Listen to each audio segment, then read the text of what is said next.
ఇక స్వేచ్ఛా పేపర్లో చూస్తే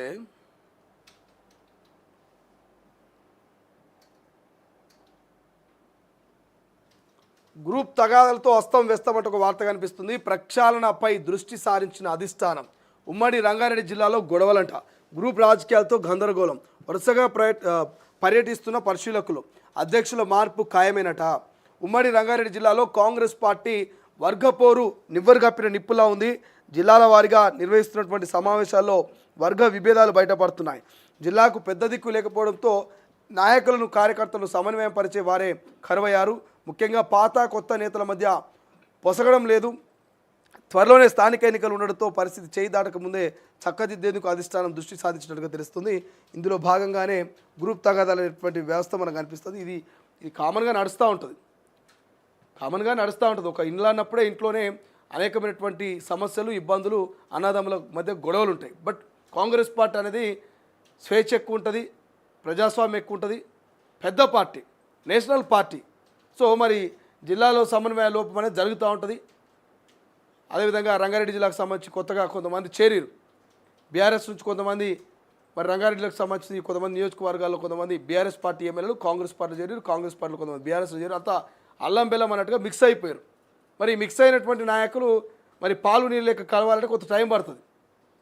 పాలు నీళ్ళ లెక్క బీఆర్ఎస్ కాంగ్రెస్ పార్టీ నాయకులు కలవాలంటే కొంత టైం పడుతుంది. ఎందుకంటే మొన్నటిదాకా కారు మీద ఉన్నటువంటి కార్యకర్తలు, కారులో స్టీరింగ్ పట్టుకున్నటువంటి ఎమ్మెల్యేలంతా కూడా కాంగ్రెస్కి వచ్చినాయి. కాంగ్రెస్లో జిల్లాలో స్టీరింగ్ పట్టుకున్నటువంటి, జెండా పట్టుకుని జైగొట్టినటువంటి కాంగ్రెస్ నేతలు కొంతమంది కారు గుర్తులోకి పోయారు. సో ఇట్లా మిక్స్ అయింది. కాబట్టి ఈ మిక్స్ అయినటువంటి పాలు నీరు లెక్క బీఆర్ఎస్ కాంగ్రెస్ కార్యకర్తలు కలవాలంటే కొంత టైం పడుతుంది. సో అందుకే గ్రూప్ తగాదాలతో అస్తవ్యస్తమవుతుందంట రంగారెడ్డి జిల్లాకు సంబంధించినటువంటి కాంగ్రెస్ పార్టీ క్యాడర్. మరి దాన్ని ఎట్లా సమన్వయం చేస్తుంది, దానికి రంగారెడ్డి జిల్లాకు సంబంధించి మరి బలమైన నాయకుడిని ఎవరిని పెడతారు, ఎవరు చెప్తే మరి క్యాడర్ అంతా కంట్రోల్లో ఉంటుంది, ఎవరి మాటను ఎవరి రూల్స్ని పాటిస్తారు అనేది తెలియదు. కానీ ఒక ప్రక్షాళన పైన మాత్రం దృష్టి పెట్టిందంటే అధిష్టానం ప్రక్షాళన దిశగా పోతూ ఉంది.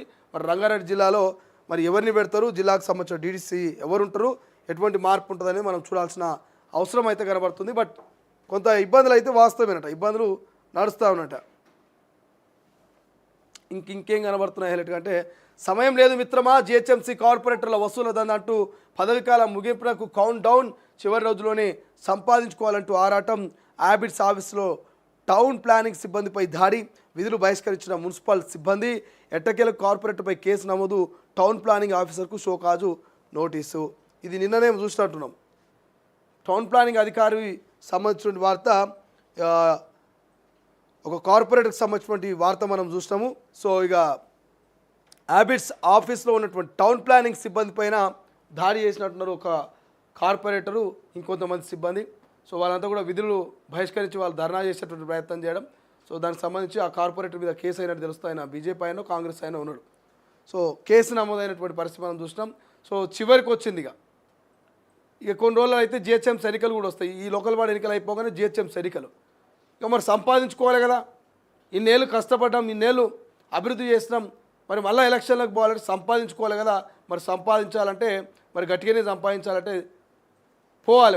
ఒక రకంగా చెప్పాలంటే ఇక ఇల్లీగల్ యాక్టివిటీస్కి పాల్పడాలన్నటువంటి కోణంలో మరి సమయం లేదు మిత్రమా, జిహెచ్ఎంసీ కార్పొరేటర్ల వసూళ్ల దందా అంటూ మనకు హెడ్లైన్ కనిపిస్తుంది. మరి ఎవరు అంటే అందరూ వసూలు చేస్తారని చెప్పలేము, అందరూ శుద్ధపూసలని చెప్పలేము, అందరూ నీతి నిజాయితీ పరులని చెప్పలేము. సో కొంత ఉంటుంది, కొంత మంచి ఉన్నా కొంత చెడు ఉంటుంది. ఆ చెడును ప్రభావితం చేసే కొంతమంది కార్పొరేటర్లు వసూళ్లకు పాల్పడుతున్నట, దందాకు పాల్పడుతున్నట. భవిష్యత్తు బాగుండాలి, భవిష్యత్తు మళ్ళా అధికారంలోకి రావాలంటే పైసలు వసూలు చేసి ఇక ప్రజలకు పోదాం, ఎన్నికలకు పోదాం, ఖర్చు పెడదాం, గెలుద్దాం అనేటువంటి ఆలోచనలో కొంతమంది కార్పొరేటర్లు ఉన్నారట.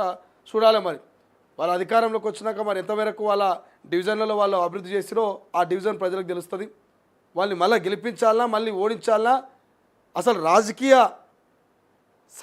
రాజకీయంగా వాళ్ళని గోరిగట్టాలన్నా ఆ కార్పొరేటర్లకు అనేది అక్కడ ఉన్నటువంటి డివిజన్లు ఉన్నటువంటి ప్రజలు నిర్ణయిస్తారు. కాబట్టి చూద్దాం వసూల దందా ఆగుతుందా, మరి అట్లే కంటిన్యూ అవుతుందా. నీతి నిజాయితీగా ఉండి ప్రజల్ని మెప్పించి అభివృద్ధి చేస్తే ఆ కార్పొరేటర్లు మళ్ళీ గెలుస్తారు.